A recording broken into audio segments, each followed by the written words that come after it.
అబ్బా, ఆంధ్రాలో ఫుల్ వర్షాలే వర్షాలు. ఈ వర్షాలకి జీలకర్ర పులుసు చేసుకున్నాము. దెబ్బకి జలుబు దగ్గు పారిపోతుంది జీలకర్ర పులుసు తింటే. ఈ జీలకర్ర పులుసు ఎలా చేసుకోవాలో చూద్దాము.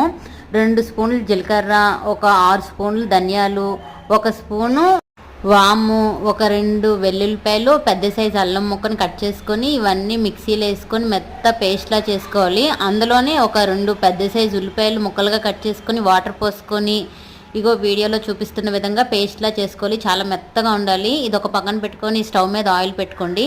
ఒక వెల్లుల్లిపాయ తీసుకొని గుడ్లు వేసేసి వెల్లుల్లిపాయలు, కొంచెం ఎండుమిరపకాయలు, కరివేపాకు వేసుకొని కొంచెం ఫ్రై అయిన తర్వాత ఒక ఉల్లిపాయని సన్నగా కట్ చేసుకుని ఉల్లిపాయ రెడ్గా అయిన తర్వాత ఈ పేస్ట్ వేసుకోవాలి. పేస్ట్ అనేది ఆయిల్ బయటకు వచ్చినంత వరకు అందులో ఫ్రై చేయాలి. ఆ తర్వాత తగినంత ఉప్పు, కారం, కొంచెం చింతపండు పులుసు వేసుకోవాలి.